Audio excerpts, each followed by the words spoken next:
अगर कोई आम आदमी नागा साधु बनना चाहे तो वो कैसे बनेगा?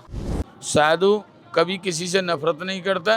अगर नफरत भी करता है तो बुराइयों से। अग्नि के बगैर जुदा नहीं रह सकता और जल के बगैर नहीं रह सकता साधु। आप लोग भूत, भविष्य और वर्तमान तीनों को बता सकते हैं किसी भी आदमी का कि उसका भविष्य कैसा होगा, वर्तमान कैसा होगा? यह सच में ऐसी बातें हैं या फिर मनगढ़ंत? कुछ लोग ऐसे हैं जो अर्धज्ञानी होते हैं और सनातन धर्म पे ही सवाल उठा देते हैं। उन लोगों को क्या कहना चाहिए? हमारे साथ सिद्ध पुरुष मौजूद है और हम जानेंगे बाबा से वो सारी बातें जो कैमरा पे आज तक नहीं आई है। बाबा कब से आप ये संन्यास में में लगभग 50 साल हो गए हैं। 50 साल हो गए?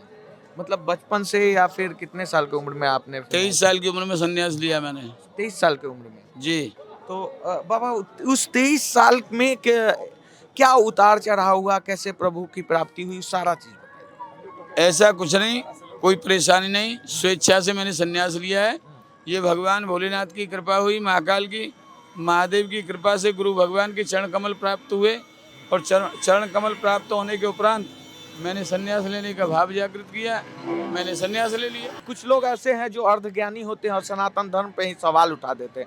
उन लोगों को क्या कहना चाहिए? ऐसा है भगवान, सनातन अखंड है, सनातन सत्य है। जैसे सत्यम शिवम सुंदरम, सत्य ही शिव है, शिव ही सुंदर है, उसी प्रकार से हमारा जो सनातन धर्म है ये हमेशा शुद्ध है, पवित्र है, पावन है।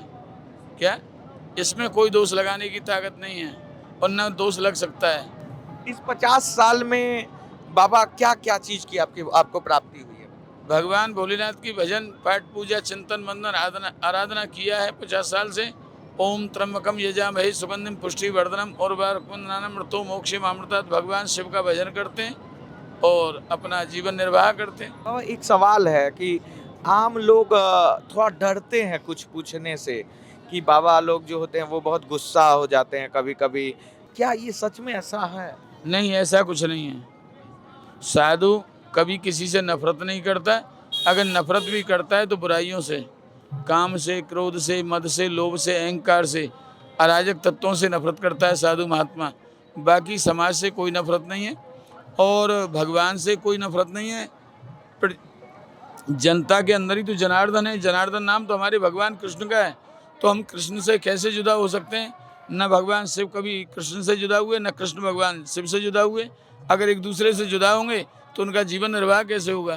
क्योंकि साधु का जो उद्गम है वो समाज से ही तो होता है, आकाश से थोड़ी आता है। भगवान शिव की कृपा होती है। जब एक बच्चे का जन्म होता है, माता श्री का कर्म होता है, पिता का फर्ज होता है, लेकिन तत्व कहाँ से मिलता है? परम तत्व परमात्मा से। एनर्जी से एनर्जी प्राप्त होती है, एनर्जी निकल करके एनर्जी में लय होती है।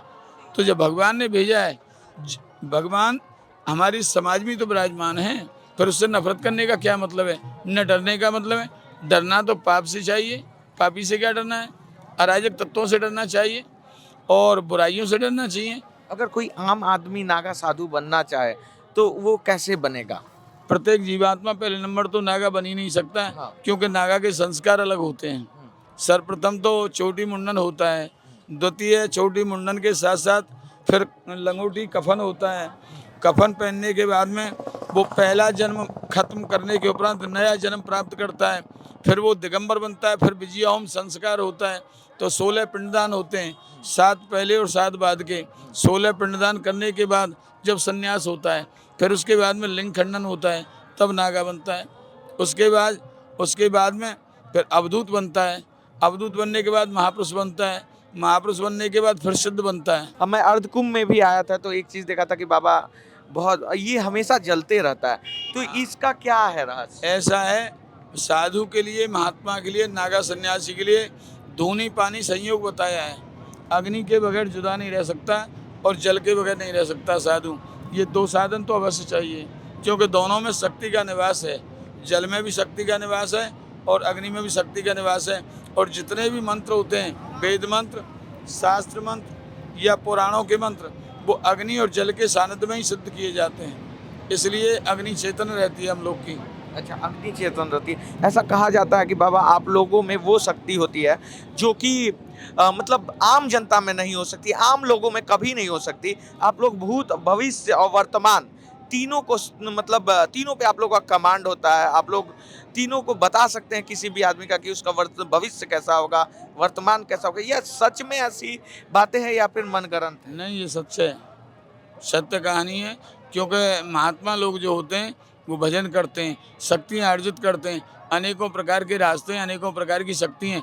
33 कोटि देवताओं में कौन साधु किस शक्ति को प्राप्त करके बैठा है कोई पता नहीं, लेकिन होता सबके पास है और उसी के सहयोग से समाज का भला करता है, दुखियों का दुख दूर करता है और सामने वाले को अवगत कराता है। लास्ट सवाल है बाबा कि जैसे आप लोग हमेशा कुंभ में ही दिखते हैं, कुंभ के पास तो वो कौन सा स्थान है जहाँ पे खोजने पे भी नहीं मिल पाते हैं नागा साधु, कहाँ चले जाते हैं?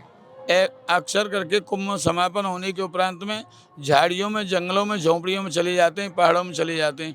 आम समाज के बीच में नहीं रहते नागा लोग, क्योंकि नागा नाम दिगंबर दाता है, लिंगाकारा महेश्वर हर काशी पूर्णानंद भजपार लूचन परमानंदा नीलकंठा तुम शरणम असुर निकंदन भवदुख भंजन सेवा के प्रतिपाला आवागमन मिटाओ मेरे शंकर भाष्य बारंबार। क्योंकि जो भी क्रिया अर्जित की जाती है वो एकांत में की जाती है और भजन तप जो होता है वो गुप्त धन होता है और गुप्त धन गुप्त से ही रखा जाता है, क्योंकि भजन और भोजन ये हमेशा गुप्त ही रखने चाहिए। इसलिए महात्मा लोग अंतर्ध्यान हो जाते हैं, झोंपड़ियों में, कंदराओं में, झाड़ियों में जाकर के, पहाड़ों में जाकर के बैठ जाते हैं, वहाँ फिर चिंतन करते रहते हैं। फिर कोई समय बनता है अपने धर्म क्षेत्र के अंदर, सनातन के अंदर मेला या कुंभ या अर्धकुंभ, तब फिर निकल करके आते हैं। समय पर ही आते हैं, समय पर ही प्रकट होते हैं, बाकी रोजाना नहीं, भ्रमण नहीं करते। बाबा आप क्या मतलब तपस्या के दौरान जो 50 साल में आप क्या खाते हैं? अधिकांश तो हम फलाहार ज़्यादा करते हैं, क्योंकि हर जगह अन्न का सहयोग नहीं मिलता है, भोजन का सहयोग नहीं मिलता, तो उस समय हम कंदमूल फल सुरसत दिए राम कौआन प्रेम सहित प्रभु खाए के बारंबार बखान। जैसे भगवान ने वनवास के समय कंदमूल फलों का, वनस्पतियों का आहार किया, उसी प्रकार से ये एक वैराग्य है, वनवास है, और वनवास के अंदर में कंद फूल का सहारा लेकर के, जल का सहारा लेकर के जीवन को निर्वाह करते हैं हम लोग।